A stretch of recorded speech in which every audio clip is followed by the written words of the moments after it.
الحمد لله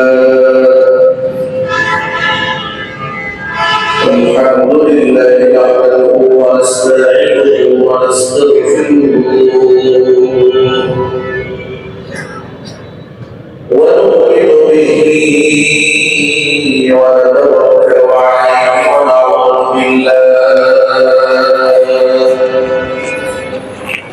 ونعوذ بالله من شرور انفسنا ومن سيئات اعمالنا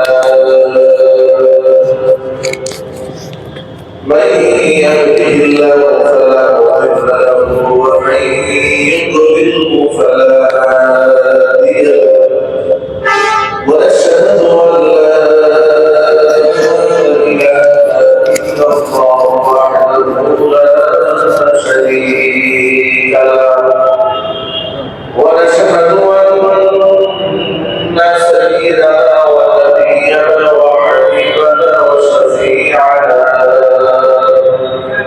ومولانا محمدا عبده ورسوله الذي أرسله بالحق بشيرا ونذيرا وداعيا إلى الله بإذنه وسراجا منيرا أما بعد فأعوذ بالله من الشيطان الرجيم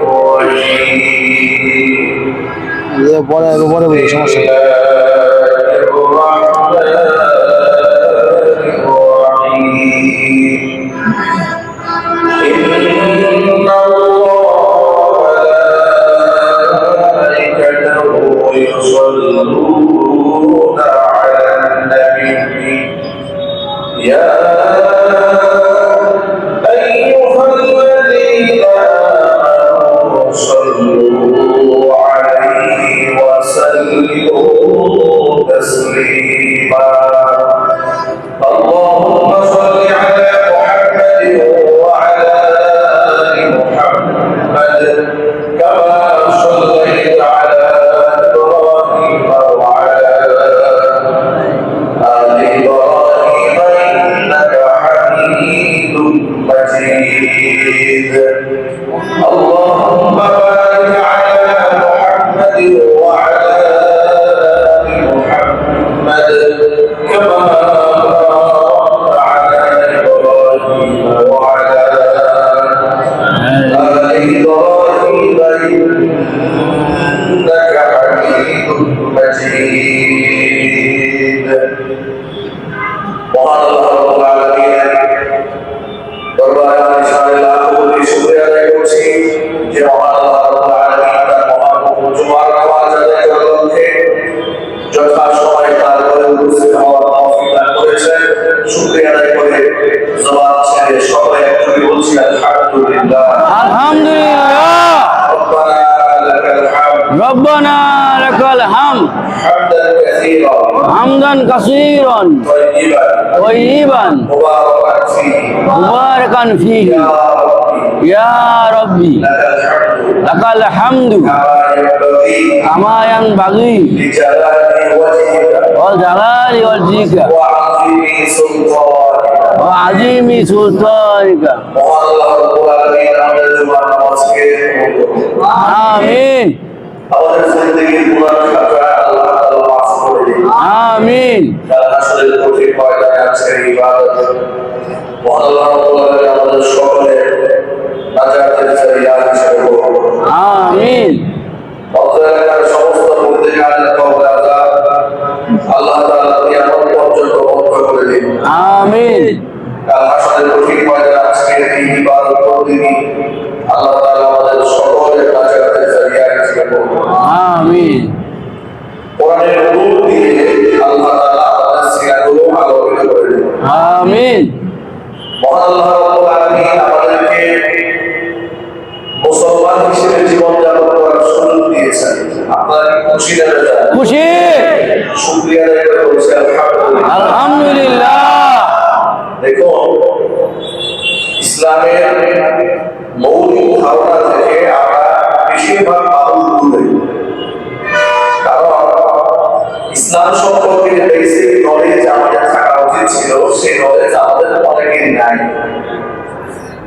এটা আমাদের একটা দুঃখজনক বাস্তবতা হচ্ছে, সংখ্যাগরিষ্ঠ মুসলিম দেশের নাগরিক আবার সবসময় দাবি করে বলি আমরা 90 থেকে 95 ভাগ মুসলিম অধ্যুষিত বসবাস করি, এই দেশে বসবাস করছে। এটা আমরা দাবি করলেও এটা কত বড় দুঃখজনক বাস্তবতা যে আমাদের একটি দেশ, একটি রাষ্ট্র, একটি সমাজ বিনির্মাণ হয়, সংস্কৃতি বিনির্মাণ হয় ধর্মীয় বিশ্বাসের উপর ভিত্তি করে। ঠিক কিনা বলেন? কালচার গড়ে ওঠে ধর্মীয় বিশ্বাসের উপর ভিত্তি করে, কালচার গড়ে ওঠে। যেমন হিন্দুরা মেয়েরা মাথার মধ্যে সিঁদুর পরে, হাতের মধ্যে শাখা পরে, বালা পরে। মুসলিম মেয়েরা বুরকা পরে, হিজাব পরে, নেপাল পরে। মুসলিম ছেলেদের মুখে দাড়ি শোভা পায়, মাথায় টুপি শোভা পায়।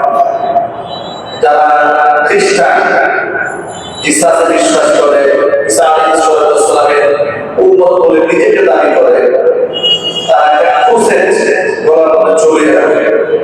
তাদের ফাদারদের পেশাবটা আলাদা। ঠিক আছে? যারা বৌদ্ধ, তাদের আলাদা একটা পেশাব আছে, সেটার একটা উপায় আছে। ওরা গেরুয়া কালারের চাদর পরে, মাথা ন্যাড়া করে রাখে। মানে ধর্মীয় বিশ্বাস থেকেই এই কালচারটা আবহাওয়ার কাল থেকে চলে এসেছে। সংখ্যাগরিষ্ঠ মুসলিম এই দেশে 90 থেকে 95 ভাগ ভাষা বসবাস। তবে এই দেশের অধিকাংশ কালচার, সামাজিকতা, আনুষ্ঠানিকতার মধ্যে ইসলাম এবং ইসলামী মূল্যবোধ থেকে প্রাধান্য পাবে। এটা একটা স্বাভাবিক ব্যাপার, একটা নরমাল ব্যাপার। ঠিক আছে? তো ইসলামী মূল্যবোধকে বিগত 54 বছর ধরে রাষ্ট্রীয়ভাবে দুর্বল করে রাখা হয়েছে। রাষ্ট্রীয়ভাবে ইসলামিক মূল্যবোধকে, ইসলামিক কালচারকে, ইসলামিক নেচারকে, এর যে দাবি, এর যে মূল্যায়নকে থামিয়ে রাখা হয়েছে, ডুবিয়ে রাখা হয়েছে। সুযোগ সুবিধা বঞ্চিত করে রাখা হয়েছে রাষ্ট্রীয়ভাবে। ফর এক্সাম্পল, আপনাদেরকে বোঝানোর জন্য বলি, আমাদের দেশের অবস্থিত এই যে হিন্দু সম্প্রদায়ের জন্য গত পূজাতে ধর্ম মন্ত্রণালয় থেকে পূজার বাজেট করা হয়েছিল 5 কোটি টাকা। কত টাকা? 5 কোটি। আদার্স উপজেলা থেকে যে অনুদান সেটা ভিন্ন। টোটাল 36,000 পূজা মণ্ডপে সরকারের অনুদান দেওয়া হয়েছে। আপনারা মনে করেন এখানে আপনারা ঈদের নামাজ পড়েন, বিভিন্ন ঈদগাহে নামাজ পড়েন, এই পর্যন্ত ঈদগাহে সরকারের কয় টাকা অনুদান হয়েছে? 1 টাকাও না। 1 টাকাও না। না। তাহলে আমরা সংখ্যায় অধিক হলে অধিকারের দিক থেকে আমরা সংখ্যা লঘু বাংলাদেশ। ঠিক আছে?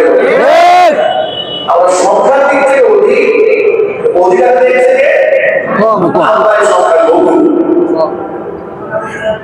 সরকারি প্রশাসনিক ডিপার্টমেন্টে সচিব, উপসচিব, বিভিন্ন প্রাইমারি স্কুলের প্রধান শিক্ষক, থানা ওসি, এসপি, ডিসি, এই পর্যায়ে সরকারি কোথাও প্রায় 25% সুযোগ সুবিধা ভোগ করছে, মাত্র 8% কিন্তু খ্রিস্টান ভোটার। 25% দখল করে বসে আছে। আবার 92% জনগোষ্ঠী তারা ভাগ করে নিয়েছে হলো 75%, বাকি 25% নিয়ে গেছে মাত্র 7%। তাহলে আপনারা বলেন, সংখ্যার দিক থেকে আমরা অধিক হলেও অধিকারের দিক থেকে আমরা অধিক না, আমরা লঘু। এই যে মেকানিজম রাষ্ট্রীয় আইনগুলো সাজিয়ে রাখা হয়েছে, এই ন্যারেটিভটা তৈরি করা হয়েছে যুগের পর যুগান্তর করে। যদি কোনো মেয়ে কপালে বিরাট বড় টিপ করে, শাখা সিঁদুর করে, গান গায়, পরের দিন প্রথম আলোতে আসবে বাংলাদেশ সংস্কৃতি উদযাপন করা হচ্ছে। একটা মেয়ে যদি ভূমিকার রাস্তায় চলে, তখন বলা হবে ওনার মধ্যে জঙ্গিবাদের গান পাওয়া যাচ্ছে। ইউনিভার্সিটি, বিশ্ববিদ্যালয়ে তৈরি করা হয়েছে, যদি গাঁজা সেবন করে কিংবা আপডেট করে গার্লফ্রেন্ড নিয়ে একটু আড্ডা মারে, স্মার্ট হয়।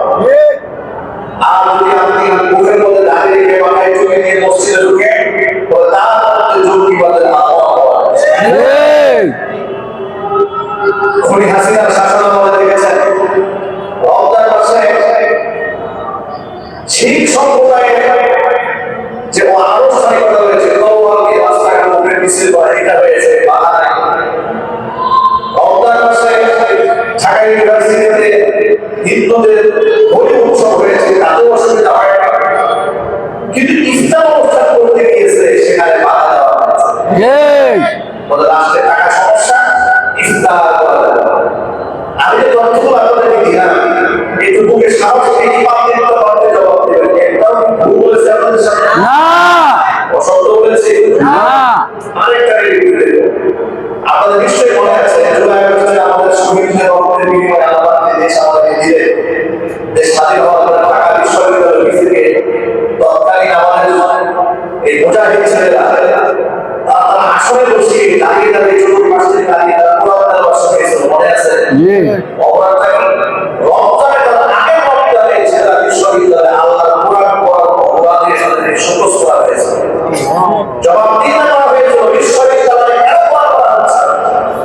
পরবর্তী ছাত্ররা তার সাথে বিয়াদবি করে নেয়, শুধুমাত্র আল্লাহ তাআলা তাকে বসায় রেখে এটা ছিল প্রতিবাদের সর্বোৎকৃষ্ট ভাষা। আল্লাহ কোরআন দাঁড়িয়ে দেওয়া হয়েছে। আল্লাহু আকবার। এই যে কোরআন তেলাওয়াতে বাধা প্রদান করা, দাঁড়িয়ে অঙ্কুরি করতে জঙ্গিবাদের আলামত খোঁজা, দাঁড়িয়ে অঙ্কুরিবাদকে বলবাদ বলে গালমন্দ করা, মাদ্রাসার মধ্যে জঙ্গি তৈরি হয় বলে র্যালি স্থাপন করা, এমনকি মাদ্রাসার মেধার থেকে একটা ছেলে ইউনিভার্সিটিতে গেলে তাকে হাজারো পরিবেশ শিকার করতে হতো, হাজারো কথার সম্মুখীন হতে হতো। তার বাস্তব প্রমাণ বাংলাদেশের শ্রেষ্ঠ সন্তান, হাজার বছরের শ্রেষ্ঠ বাঙালি বীর শহীদ উসমান শহীদ। ঠিক আছে, হাজার বছরের শ্রেষ্ঠ বাঙালি উসমানকে বলতে হবে। উসমান হাদিকে শ্রেষ্ঠ বাঙালি বলা যায়, ঠিক আছে? 54 বছরের ইতিহাস সে একাই বলে দিয়েছে। আল্লাহু আকবার। ছোট্ট ছেলে মাত্র 29 বছর বয়স, আমাদের জোয়ান 7-8 বছরের ছোট। আমাদের জন্মেও এই রেগুলেশন মানুষের পরিচালনা করতে দেওয়া আমাকে আল্লাহ জানে যে এই ছেলেটা করে দিয়েছে। ওরা দেশকে জানিয়ে ঠিক আছে বলে এই ছেলেটি বলেছে না, তার মাদ্রাসা বেতন থেকে ঢাকা ইউনিভার্সিটিতে আসার পরে মাথায় চুল ছিল, তার গায়ে মাথা দিয়েছিল। এই জন্য নাকি ঢাকা ইউনিভার্সিটি বুদ্ধিজীবী একজন শিক্ষিকা তাকে বলেছে হেফাজতের আমির। হেফাজতের আমির মানে আপনাকে কতভাবে নিশ্চয়ই আওয়ামী লীগের আমলে হেফাজত ক্যাম্পটা মানে আপনি হত্যাযোগ্য অপরাধ, আওয়ামী লীগের আমলে আপনি শিবির ক্যাম্প খাওয়া মানে আপনি হত্যাযোগ্য অপরাধ, আপনাকে হত্যা করলে প্রমাণ হবে না। এটা কিন্তু তারাই তারা করে রেখেছে, এগুলো আমাদের চোখের সামনে রয়েছে। এটা করার কারণে কি হয়েছে দেখেন, দুঃখজনক বাস্তবতা, ইসলাম সম্পর্কে মেসেজ না বোঝার কারণে হিন্দুত্ব সব বাংলা জমিনে চাপায় দেওয়ার কারণে এদেশের মুসলমানরা স্বাধীনভাবে ধর্ম পালন করতে পারে নাই, ধর্ম শিক্ষা গ্রহণ করবে তার সুযোগ পায় নাই। এদেশের মুসলমানরা এখন ধর্ম বলতে শুধুমাত্র বুঝে জুমানটা আমাদের মসজিদে আসা, ধর্ম বলতে বুঝে মানুষ পড়ে গেলে জানাজা আমাদেরকে হাজির হওয়া, ধর্ম বলতে মানুষ মনে করে জানাজা নামাজ পড়ার পরে কফিনের মধ্যে সাজায়া শেষ একটা বিদায় দিয়ে দেওয়া, ধর্ম বলতে মানুষ মনে করে বিপদের মূল্য করে হুজুরের কাছে গেলে গ্লাস পানি পড়া নিয়ে আসা। বিভিন্ন মানুষের আমরা খেতে লোকেরা ছোট্ট বোতলে তেল নিয়ে আসে, পানি নিয়ে আসে, সুতা নিয়ে আসে, হুজুর একটু ফুল দিয়ে দেয়, কি হয়েছে? আমার বাচ্চা হয়েছে তো, বাচ্চা রাতের বেলায় কান্না। এরপরে আমার কাছে আরেক চলে এসেছে, হুজুর আমাকে তাবিজ দেয়। কেন ভাই, কি হয়েছে? আমার ছেলেটা নেশায় আসক্ত হয়েছে, নেশা, বাবার কথা শোনা একটা তাবিজ দেয়। মানে তারা একটা বুঝে নিয়েছে ধর্মের কাজটা হচ্ছে আপনার সন্তান নষ্ট হয়ে গেলে তাবিজ দিয়ে ঠিক করা। বরং আপনার বলে ধর্ম কি তাবিজ দিয়ে মানুষ একটু দেখেছে? তাবিজ দিয়ে গাছা তো ভালো হয়ে যাবে? তাবিজ দিলে যদি অন্তর গাছা তো ভালো হয়ে যায়, তাহলে এই খানা গাছা কি সব তাই বুঝে নেওয়া হচ্ছে। একটা করে তাবিজ দিয়ে দিলে সব ভালো হয়ে যাবে। ঠিক আছে, কেমন ঘুরিয়ে রাখা হয়েছে পক্ষান্তরে আগে আমাদেরকে সাইড করে দেওয়া হয়েছে। আগে মসজিদে আর থাকে মাদ্রাসা, সর্বোচ্চ উপাদান ব্র্যান্ডের, এর বাইরে আলেমদের মতামত দেওয়ার কোনো সুযোগ নাই। সমাজ চালাবে কারা? চোর। সমাজ চালাবে কি? বাটপার। সমাজকে চালাবে জেনাকার। সমাজকে চালাবে লুটেরা। সমাজকে চালাবে খুনি। সমাজকে চালাবে টাকা দেশ থেকে বিদেশে পাঠায়। সমাজকে চালাবে চাঁদাবাজ। সমাজকে চালাবে টেন্ডারবাজ। সমাজকে চালাবে টাকা। সমাজকে চালাবে খুনি। সমাজকে চালাবে ফ্যাক্টরি দখল করে মানুষের গলায় ছুরি চালিয়ে ইসলাম থেকে চাঁদা আদায় করে সে সমাজ চালাবে। আলেম মুসলিম মানুষ থাকবে আল্লাহর রাসূল ইসলামের ইসলাম আমাকে সমাজ ব্যবস্থা উপহার দিয়েছে। ইসলাম আমাকে কেমন সমাজ দিয়েছে লক্ষ্য করেন। কোরআন মাজিদের মাত্র 83টা আয়াতে আমাদের কথা আছে। কয়টা? আরো জোরে। যাকাতের কথা আছে মাত্র 32টা আয়াতে। নামাজের পর যাকাত একসাথে উল্লেখ করা হয়েছে 27টা আয়াতে। হজের কথা বলা হয়েছে মাত্র 12টা আয়াতে। এরপরে রোজার কথা বলা হয়েছে মাত্র 5টা আয়াতে। সূরা বাকারা ধারাবাহিক বলা হয়েছে। এর মানে হাতে গোনা মাত্র কয়েকটা, ওখানে 83, এখানে 32, এখানে 27, এখানে 12, এখানে 5। এই হাতে গোনা কয়েকটা মধ্যে নামাজ, রোজা, হজ, যাকাত কত শেষ। এত বড় গোনা ছিল এই 5টা কথা আসলে হয়েছে নাকি? না। না। এত বড় গোনা ছিল এই 5টা কথা আসলে হয়েছে না। এটা আমাদের 5টা কথা ইসলামে ঢুকে গেছে। এর বাহিরে তো মুসলমানদের যাওয়ার সুযোগ নেই। এরকম তো মেসেজ এটা তো বোঝা হয়েছে আপনারা। কিন্তু ইসলামকে এত সুন্দর কিভাবে উপহার দিলেন। আল্লাহ বিদায় হজের ভাষণের সময় হুজুর প্রকাশ করে দিলেন, আল-ইয়াউমা আকমালতু লাকুম দীনাকুম ওয়া আতমামতু আলাইকুম নি'মাতি ওয়া রাদিতু লাকুমুল ইসলাম দীনান। ও মুসলমান, আজকে তোমাদের জন্য তোমাদের দিনকে আমি আল্লাহ পূর্ণ করে দিলাম। আবার নিয়ামতকে পূর্ণ করে দিলেন। ওয়া রাদিতু লাকুমুল ইসলাম দীনান, দিন হিসেবে ধর্ম হিসেবে ইসলামকে আমি আল্লাহ পূর্ণ করে দিলাম। আল্লাহ তাআলা বলেন, ইন্না দ্বীনা ইনদাল্লাহি ইসলাম, কেবলমাত্র গ্রহণযোগ্য ধর্মের নাম হচ্ছে ইসলাম, কেবলমাত্র একমাত্র জীবন ব্যবস্থা হচ্ছে ইসলাম। ওয়া মান ইয়াবতাগি গায়রাল ইসলামি দীনান ফালা ইউকবাল মিনহু। ওই ইসলাম বাদ দিয়ে কেউ যদি অন্য কোনো ধর্ম মানতে চায়, অন্য কোনো পথ অবলম্বন করতে চায়, ফালা ইউকবাল মিনহু, যত ভালো কাজ সে করতে না কেন সে কারো তার কোনো ভালো কাজ আমি আল্লাহ তাআলা কবুল করে না। ওয়া হুয়া ফিল আখিরাতি মিনাল খাসিরিন, আখিরাতে সে জাহান্নামী হবে, ক্ষতিগ্রস্ত হয়ে যাবে। আমার বর্তমান এক বাক্যে জবাব দেব, আল্লাহর কাছে একমাত্র ধর্মের নাম ইসলাম। একমাত্র জীবন ব্যবস্থার নাম কি? ইসলাম। একমাত্র পথের পদ্ধতির নাম কি? ইসলাম। এছাড়া পৃথিবীর মধ্যে যত দর্শ আছে, মতদর্শ আছে, এগুলো পালন করে কেউ কখনো করতে পারবে না, সেটা হবে। আমার ভাইরা, এখন ইসলামটা কি জিনিস? ইসলাম হচ্ছে নামাজ পড়বেন, রোজা রাখবেন, হজ করবেন, যাকাত দিবেন, পর্দা প্রথার সাথে চলবেন, এগুলো ইসলামের মৌলিক অর্থ। কিন্তু এর বাইরে শাখা প্রশাখা অসংখ্য ব্যাপার ইসলাম মানুষকে উপহার দিয়েছে। যেমন আল্লাহ সাল্লাল্লাহু আলাইহি ওয়াসাল্লাম বলেছেন, আল মুসলিমু মান সালামাল মুসলিমুনা মিন লিসানিহি ওয়া ইয়াদিহি। মুসলমান কাকে বলে? যে ব্যক্তির হাত থেকে জবান থেকে অক্ষর মুসলমানের মধ্যে সেই ব্যক্তি মুসলমান। নবী করিম সাল্লাল্লাহু আলাইহি ওয়াসাল্লাম বলেন, ওয়াল্লাহি লা ইলাহা ওয়াল্লাহি লা ইউমিন ওয়াল্লাহি লা ইউমিন। আল্লাহর কসম করে সেই ব্যক্তি ঈমানদার নয়। আল্লাহর কসম করে সেই ব্যক্তি ঈমানদার নয়। আল্লাহর কসম করে সেই ব্যক্তি ঈমানদার নয়। যে ব্যক্তির ক্ষতি থেকে অপর প্রতিবেশী নিরাপদ না থাকে, যে ব্যক্তির ক্ষতি থেকে পাশের বাড়ির মানুষ নিরাপদ না থাকে, সেই ব্যক্তি অবশ্যই ঈমানদার নয়। অন্য হাদিসের মধ্যে আল্লাহ নবী বলেন, আল্লাহ নবী সাল্লাল্লাহু আলাইহি ওয়াসাল্লাম বলেন, লা ইউমিনু আহাদুকুম হাত্তা ইউহিব্বা লিআখিহি মা ইউহিব্বু লিনাফসিহি। তোমাদের মধ্যে কেউ যতক্ষণ পর্যন্ত ঈমানদার হতে পারবে না, ততক্ষণ পর্যন্ত সে নিজের জন্য যা ভালো মনে করে অপর ভাইয়ের জন্য সেটা গ্রহণ না করবে, ততক্ষণ পর্যন্ত সে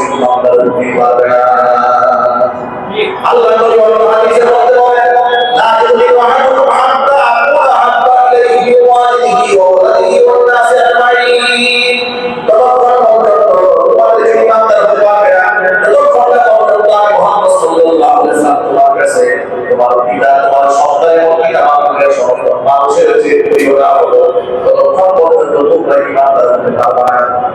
এবার আল্লাহ তাআলা কোরআন কি বলেন শুনেন, فلا وربك لا يؤمنون حتى يحكموك فيما شجر بينهم ثم لا يجدوا في أنفسهم حرجا مما قضيت ويسلموا تسليما।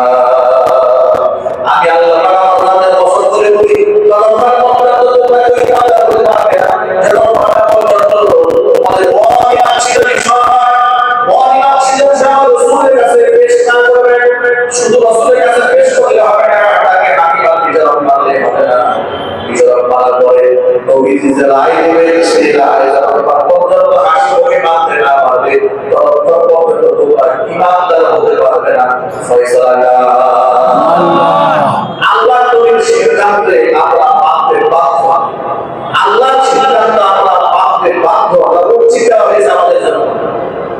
কথা বুঝতে দেখো না, আল্লাহ এবং আল্লাহ রাসূলের সিদ্ধান্ত মানার ক্ষেত্রে আমাদের ইচ্ছা আছে না, এরকম তাকে আমরা বাধ্য মানতে বাধ্য। কে করেছে?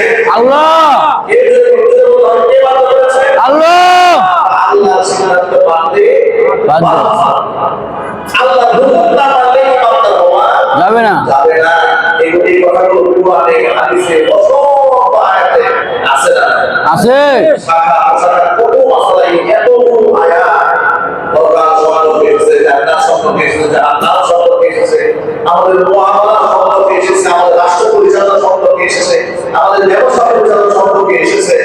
এই অনেক মুসলমান হুজুরের মুখ থেকে এই কথাটা পছন্দ করে, হুজুর নামাজের কথা বলবে কি ইসলাম, রোজার কথা বলবে ইসলাম, যাকাতের কথা বলবে ইসলাম, ব্যবসায়ী সুদ খাওয়া যাবে না, সুদ বিক্রি করতে বলতে চালনা করা যাবে না, এই কথা বললে হুজুর দিকে নামাজ দিতে হবে।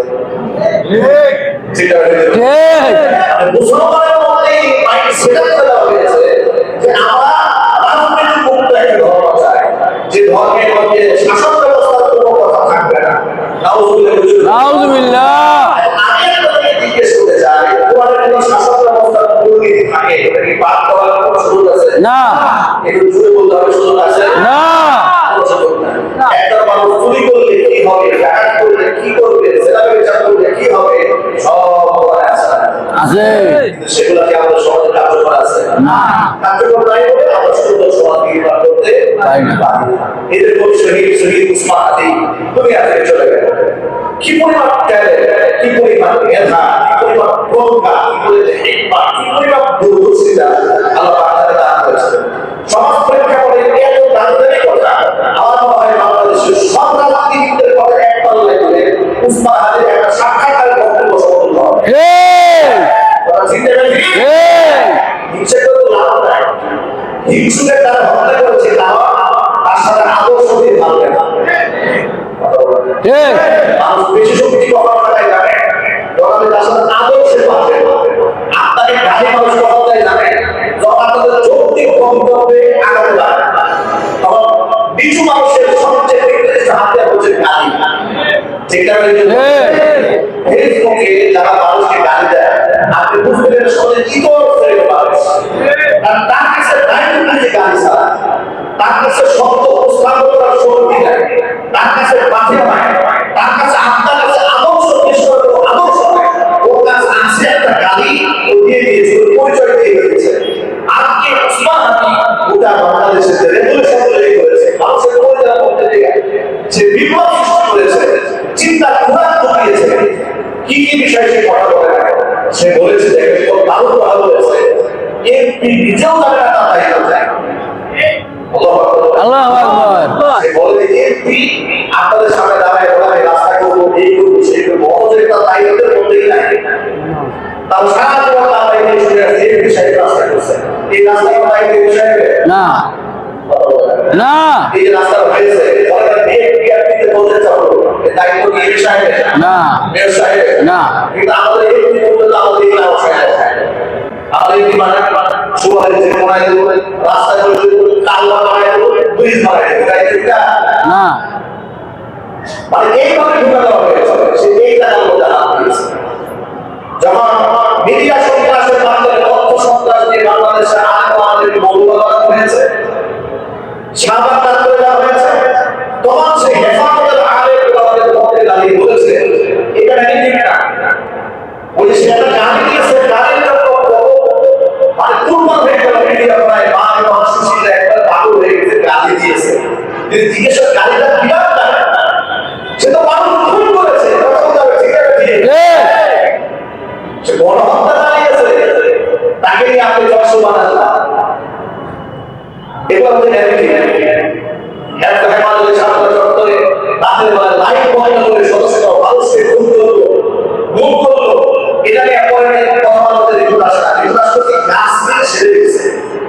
আর এই গাছের জন্য কত মায়া, কিন্তু আগে বলা জন্য মায়া। ঠিক আছে, এগুলো ন্যারেটিভ। এগুলা কি ন্যারেটিভ? কোথাও ভবনে কে বাচ্চারা হামলা করেছে, আমরা এগুলো সমর্থন করি না, বিল্ডিং গুলো অপরাধ করে। সে যে অন্যায় করেছে, বিগত বছরগুলোতে সরকারি দালালি করে বাংলাদেশের অসংখ্য দীর্ঘ আলেমদেরকে জঙ্গি বানায়, হত্যা অপরাধী বানায়, বছরের পর বছর তারা রাখতে কথা ঠিক আছে। মুক্তি জসিমুদ্দিন বাহারি আমার উস্তাদ কি অবাক করেছেন, প্রথম তাকে পত্রিকায় প্রকাশ করেছে আনসারুল্লাহ বাংলাদেশের বলা জসিমুদ্দিন বাহারি বলে আমি আল্লাহর কসম করে তুমি আমি তো জানি না কি আনসারুল্লাহ বাংলাদেশ কারে বলে, অথচ তাকে আনসারুল্লাহ বাংলাদেশ বানায় তার জীবন থেকে 11টা বছর ধরে দেওয়া হলো। তার নারী বা একটা একটা দিয়ে ছিঁড়ে ফেলা হয়েছে, নর্মদা হাট থেকে সারাকে থেকে উঠে ফেলা হয়েছে। এই পরিবেশ তৈরি করেছে প্রথম আলো ভেঙিসরা, সুতরাং প্রথম আলো ভেঙে করে বাংলাদেশে বিদায় হওয়া আল্লাহু আকবার। ঘরে ঘরে জালো, ঘরে ঘরে জালো। আল্লাহু আকবার। সেই বিচার না করে দেখান বাংলাদেশের প্রথম সারির রাজনীতিবিদরা প্রথম আলোর পায়ে তেল মারা শুরু করলো। একজন তো বললেন প্রথম আলোর উপর হামলা মানে গণতন্ত্রের উপর হামলা, মানে প্রথম আলোকে গণতন্ত্রের একটা মূর্তি বানাইছিল। অথচ এই প্রথম আলো তার বাংলাদেশের স্বাধীনতা সার্বভৌমত্বের দুশ্মন। কথা ঠিক আছে, আপনাদেরকে জিজ্ঞেস করতে চাই, যারা এই দেশের মুসলমানদের সেন্টিমেন্ট নিয়ে খেলা করে, যারা মুসলমানের তাওহীদ তাওয়াক্কুলকে নষ্ট করতে চায়, ভারতের আধিপত্য বাংলাদেশে প্রতিষ্ঠা করতে চায়, সেই পরমাণু পক্ষে যারা যাবে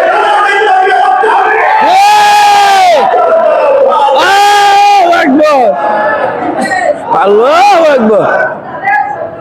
ইসলামের সাবধান, ইসলামের সূত্র। আল্লাহু আকবার। আমাদের বাংলাদেশ মুসলমানদের দেশ, সংখ্যাগরিষ্ঠ মুসলমানদের দেশে ইসলামকে একটা তামাশা বা বদমাশ এটা আমরা মানবো না। আর কোথায় বলবো নেতৃত্ব চলবে না। ভারতের সাথে নেগোসিয়েশন করে, আমেরিকার সাথে দালালি করে, বিদেশিদের মন খুশি করে এই দেশে রাজনীতি করতে হবে। একদম পরিষ্কার কথা, ভারতের দালালি যেখানে হবে মুসলমান সেখানে ঢুকে দিতে হবে। আমার বলা এই বাংলাদেশে যা ক্ষতি করেছে, এই দেশটাকে 54 বছর চুষে খেয়েছে। 71 দেশ স্বাধীন করে সুরের ঘাট থেকে আমরা দেশটাকে লাগাতে লাগতে পাকিস্তান এই দেশে এত ক্ষতি করবে, ইন্ডিয়া এই দেশে যত ক্ষতি করেছে। পৃথিবীর কোন দেশ আছে সীমান্তে মানুষ গুলি করে মারা হয়? ভারত সীমান্তে বাংলাদেশের গুলি করা হবে না। বাংলাদেশের গুলিদেরকে ভারতের আশ্রয় দেওয়া হয়। পৃথিবীর কোন দেশ আছে গণহত্যার আশ্রয় দিয়েছে একটা রিপোর্ট দেখা আমার প্রকাশ্যে আমাদের বাংলাদেশের যুদ্ধ ঘোষণা করেছে। সাবেক 3-3 প্রধানমন্ত্রী বেগম জিয়া আকস্মিক নেত্রী ছিলেন, তিনি বলেছিলেন ভারতকে আমরা বন্ধু বানাতে চাই, কিন্তু বন্ধু হিসেবে গ্রহণ করতে চাই। আল্লাহ পাক তার মর্যাদা কোথায় উঠিয়ে দিয়েছেন। সুবহানাল্লাহ। তাকে ঘর থেকে উচ্ছেদ করা হলো, বাড়ি থেকে উচ্ছেদ করা হলো, 16 বছর ক্ষমতার বাহিরে ইন্তেকাল করলেন দীর্ঘদিন হসপিটালে থেকে। আজকে তিনি মারা যাওয়ার পরে তারা জানাজা দিয়েছেন। সুবহানাল্লাহ। আবার জনসাধারণ কেউ দল করে কেউ বলে দেখার সময় আরো ঝাঁপিয়ে পড়েছে ইতিহাসের সর্বশ্রেষ্ঠ জানাজা দিয়ে আল্লাহ বেগম জিয়াকে রাজকীয় বিদায় দিয়েছেন বাংলাদেশ থেকে। ঠিক আছে বলেন পক্ষান্তরে তিনি যখন অসুস্থ ছিলেন গোটা দেশ জুড়ে তার জন্য দোয়া করেছে। পক্ষান্তরে আরেকটা প্রধানমন্ত্রী এসেছিলেন, প্রতিনিয়ত এই দেশের লোকে আল্লাহর কাছে দোয়া করে সরকার করবে প্রতিনিয়ত আল্লাহর কাছে চায় ও ভাষা হবে।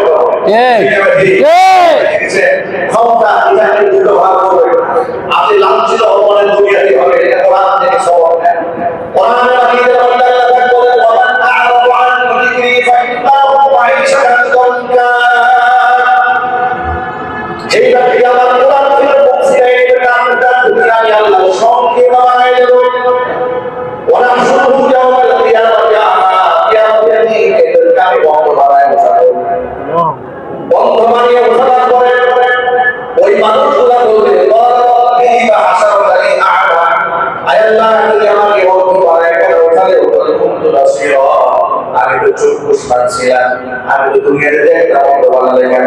আল্লাহ পাক বললেন ক্বালা কাযালিকা আতাতকা আয়াতুনা ফানাসিতাহা, এভাবে তোর কাছে আমার আয়াত এসেছিল, সেদিন তুই আমার আয়াত ভুলে গিয়েছিলি। ওয়া কাযালিকা ইয়াউমা তুনসা, আজকে তোরেও ভুলে যাওয়া হবে। আল্লাহ কোরআন থেকে ফিরে গেলে মহান আল্লাহ পাক পুরা প্রশস্ত দুনিয়া তাদের সংকীর্ণ বানায় দেবে। এই কথা থেকে আমার না আল্লাহ আল্লাহ এবং ওদের দিকে তাকাই দেখে ওরা আবেদন দিয়ে হত্যা করেছে, ওরা অসংখ্য মানুষকে খুন করেছে, খুন করেছে, আল্লাহ কোরআনের বিরুদ্ধে আইন করেছে। ঠিক আছে, বিনিময়ে প্রশস্ত দুনিয়া আল্লাহ ওদের জন্য সংকীর্ণ বানায় দিয়েছে। ঠিক আছে, এমন সংকীর্ণ বানিয়ে দিয়েছে ওরা মানুষের মুখ দেখাতে পারে। তবে ইদানিং দেখলাম রাজনীতির সামনে কিছু কিছু লোকেরা বক্তব্য দেওয়া শুরু করেছে যে আপনারা আমাদের দলে এসব চিন্তা করে আপনাদের যারা দায়িত্ব আমরা নেব, বাংলা বলার দায়িত্ব আমরা নেব। এই ধরনের কথা থেকে আমি কিছু বিএনপি নেতা কর্মী আমার কথা বলেছেন, আমাদের জামাতের একটা দায়িত্ব হয়ে গেছে। ঠিক, আমরা মনে রাখবেন এই দেশের কোন রাজনীতিবিদদের সাথে আমাদের শত্রুতা নেই। আমরা একদম বাংলাদেশের একটা সুন্দর ইলেকশন হোক, মানুষ যাদেরকে জানে তারাই ক্ষমতা আসবে। ঠিক আছে, ঠিক। শুধু আমরা মুসলমানদেরকে বলি, ইমানদার হিসেবে বলি, এখান থেকে নিরপেক্ষ দৃষ্টিতে একটা কথা বলি, সমাজের মধ্যে চিহ্নিত চাঁদাবাজ, চিহ্নিত গুন্ডা, মাস্তান, জালেম, এদেরকে আপনারা সাপোর্ট দেবেন। ইনসাফ কানুনদেরকে সাপোর্ট দেবেন। এক কথায় শেষ, কোনো পার্সিয়ালিটি নাই, স্বতন্ত্রতা নাই। ঠিক আছে, ঠিক। আরেকটা কথা বলবো, রাজনৈতিক বিভাজন আছে কিন্তু খুনিদের সাথে কোনো আপোষ নেই। একদম পরিষ্কার কথা, আপনি আমার সত্য হলে আমার কিচ্ছু করার নাই।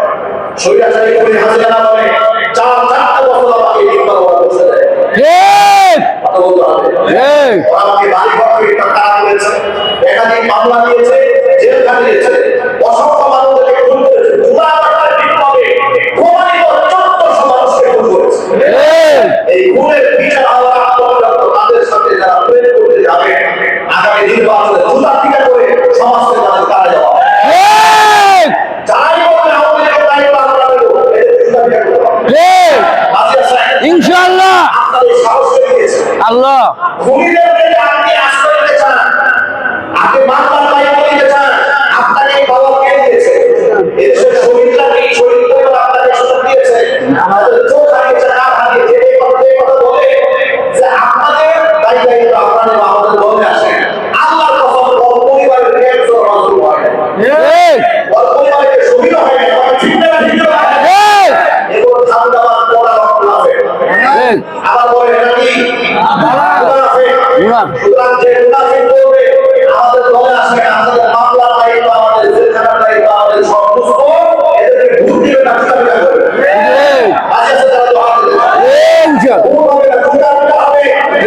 খুনিদের বিচার হবে না, ধরার পর এদের সাথে আমরা সমাধান করতে হবে।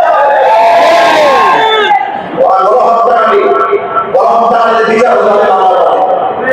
ঠিক আছে, এদের সাথে যে করতে হবে তাকে তারা দিবা, সেটি বিএনপি বা জামাত বা এনসিপি আবার কিছু দেখতে হবে। পরিষ্কার বার্তা বলে দিলাম, যাদের সাথে খুনিদের বিয়াদ হবে তাদেরকে ভয় করতে হবে।